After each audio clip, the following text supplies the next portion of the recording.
Manuscripts and inscriptions have been part of our daily lives from the invention of writing until today. Traditionally, studying a written artifact means studying its content, but also its material, layout, script, and many other elements tell stories about its production and use. The Center for the Study of Manuscript Cultures at the University of Hamburg uncovers these stories, created at different times and places. In the Cluster of Excellence, Understanding Written Artefacts, scholars and scientists from almost 40 disciplines reveal the secrets of these artefacts.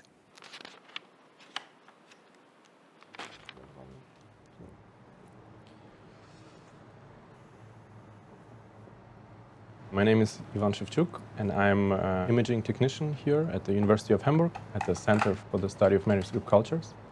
My main job is to recover lost and erased writing in cultural heritage objects. Multispectral imaging is a remote sensing technique. We are able to collect information from the objects, from manuscripts, without touching them really. Therefore, it's non-destructive, non-invasive, and of course our system is mobile. It needs to be because we need to go to libraries where the manuscripts are. So the ink is invisible to our eyes, but there are tiny remainders of the ink which are still in a parchment, which we cannot see. But when we use the LED panels to project light which is invisible to us, for example like UV or the infrared, we can make these remainders of the ink visible again and readable, and take the images and analyze the data later in image processing to recover the writing. My problem is I cannot read the ancient text or even Latin. I can read MATLAB code, but not the manuscripts, and so I don't know where to look for. I maybe have now, with experience, a bit better understanding what's needed, but ultimately I need guidance from the scholar. My name is Andreas Janke. I'm a musicologist, and I have a project on late medieval music manuscripts in Italy.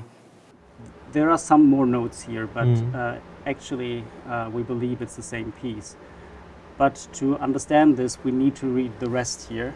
Otherwise, it will not be possible to say if it's the same piece or not. Yeah. The manuscript we were talking about is the so-called Atri fragment. It's the remnant of a music manuscript by Antonio Zaccara da Teramo, a very prolific Italian composer from the late Middle Ages. It's just one leaf, and one side is legible, and the other side is not legible, because this fragment has been used 2 times by bookbinders.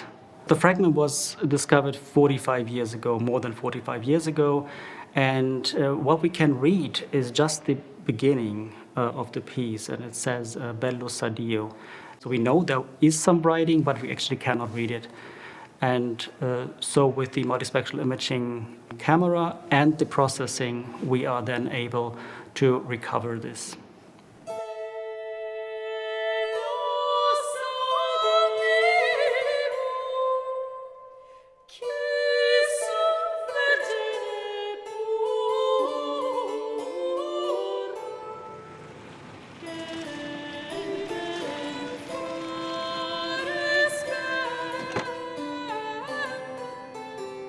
Moin.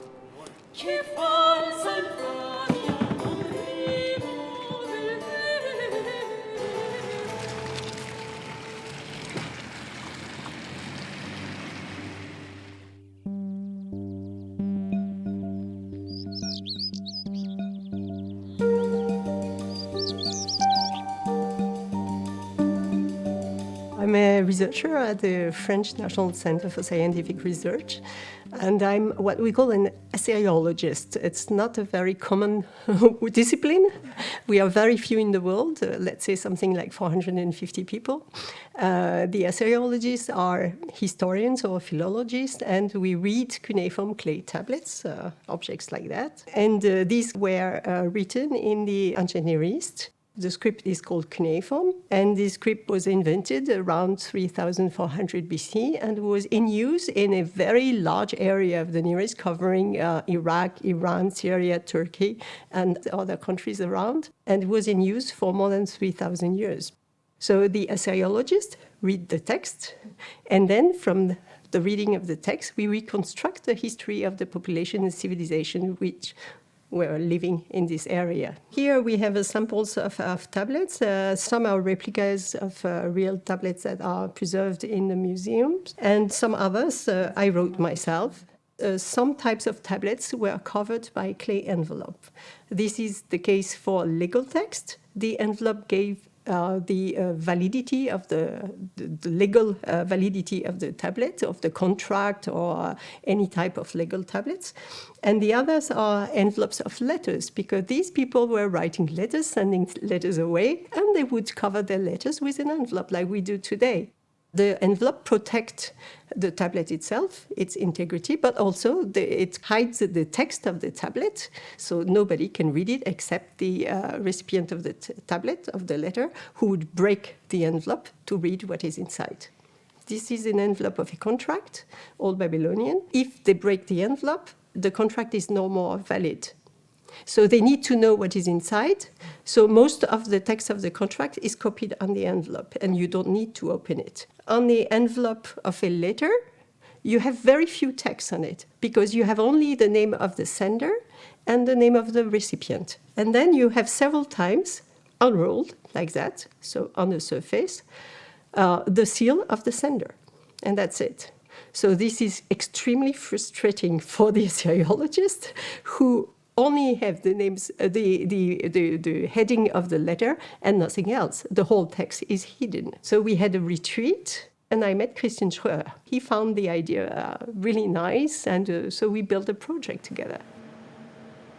My name is Christian Schröer. I'm a physicist and a lead scientist here at DESI, and I'm responsible for the synchrotron radiation source Spectra 3. Synchrotron radiation is generated by very fast electrons that run around in circles with almost the speed of light, and they generate the brightest X-rays in the world. The key strength of X-rays is that we can look through things. We do it in radiography when we go to the doctors, but also we can, of course, look through artifacts, in particular our nice clay tablets. And this gives us the opportunity to look through the envelopes and see what actually is written inside. Colleagues used medical scanners at hospital to scan tablets, but this is possible only for small private collections, because you can move the collections outside of where they are kept.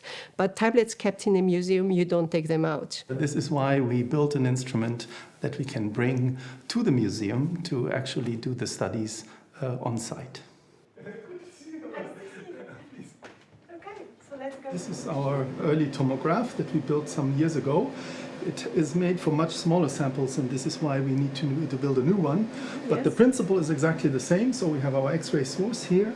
You can see it in here, and the detector on the other side, and this is the rotating table to put the sample on. And what is the weight of this machine? This machine is also about 300 kilograms.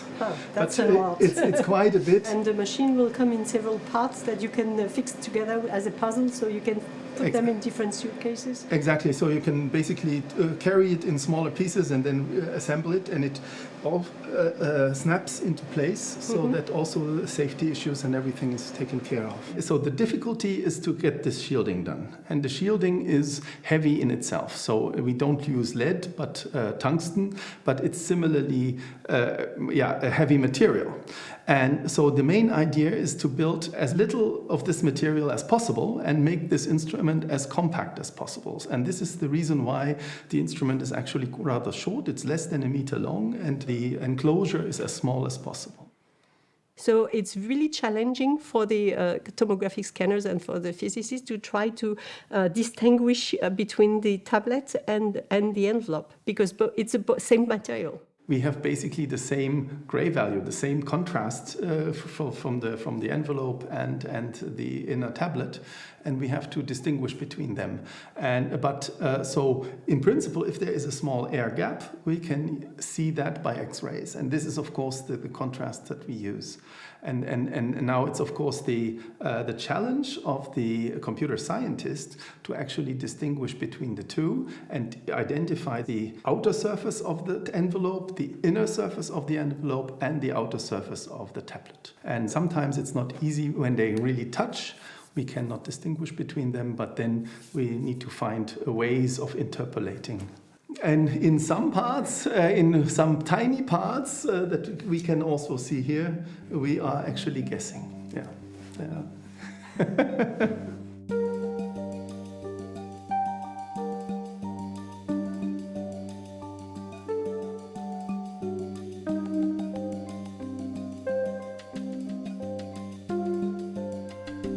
Miletus is in actual Turkey on the west coast, and it's a site where one of the biggest cities of antiquity has existed. It's a place where trade routes from Inner Anatolia and the Western Mediterranean connected. Like in many cities in antiquity, Miletus has been equipped with many inscriptions. You can imagine inscriptions everywhere on statue bases, on these squares, big letters on buildings, but also small inscriptions, just graffiti written on some columns. Hello, Christine. Hello, I can hear you. Okay, how are you? Well, I'm fine. We are all fine. Did you already meet the museum director and the district chief? Yes, of course. We met him at the left side. You can see him. He's waiting for you. And we met, of course, also the director of the museum, Badan. And he's also waiting for you. That's great. Yeah? Maybe we can visit him together when as soon as we come. That's very good. Fine. So, did you already start to clean a little bit on the site? Yes, we are waiting for you.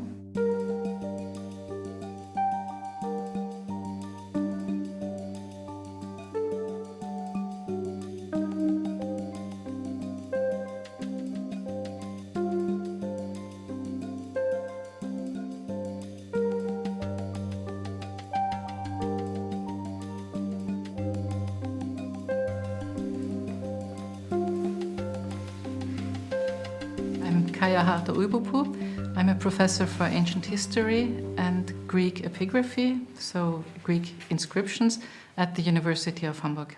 I'm an ancient historian, so I'm basically interested in the life of Greeks and Romans in antiquity. So my interest in this research project would be, what do the people who visit the theatre of Miletus actually see? How would they feel when they enter the theatre, and what's the surroundings for them? Yeah, what I can show you here are so-called squeezes. This is unglued paper that you fix in when it's wet to the inscription, actually. Then you take your brush and then you have a negative impression of the inscription. Once the squeezes are dry, you can transport them, you can store them. That's no problem at all. For instance, these squeezes are about 80-90 years old. The good thing about the squeeze is that we already see a little bit of the three-dimensionality of inscriptions. You can see how large the letters are, you can see how deep the letters are. What you cannot see is you don't see where in the theatre the inscription is. It's only the text, and this is the major problem, that usually epigraphers work with the text or with the content and not with the whole written artifact. But we want to know, where was it in the theatre? Were there other inscriptions next to it? Were there pictorial elements or game boards next to these inscriptions?